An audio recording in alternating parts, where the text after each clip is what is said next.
मला थोडंसं क्युरिओसिटी होती की आय-टीमध्ये काय असेल? फार्मा आय-टी इंडस्ट्रीकडे वळायचा निर्णय कसा घेतला? ओके. सो ज्यावेळेस माझं मास्टर्स चालू होतं, त्यावेळेस आम्हाला इंटर्नशिपची अपॉर्च्युनिटी असते.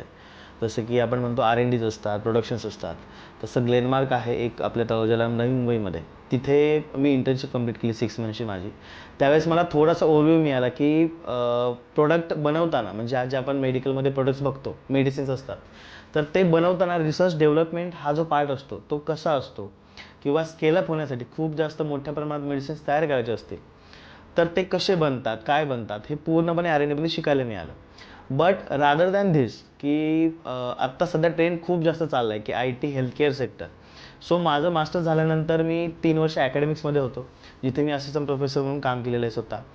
तिथे मला विद्यार्थ्यांचे जे काही प्रश्न आहेत की आफ्टर फार्मसी किंवा ज्यावेळेस ग्रॅज्युएशन कंप्लीट होतं, त्यानंतर काही करायला लागतं का वेगळं आपल्याला, ज्याने आपल्याला IT मध्ये जॉब्स मिळतात. सो मला थोडंसं क्युरिओसिटी होती की IT मध्ये काय असेल?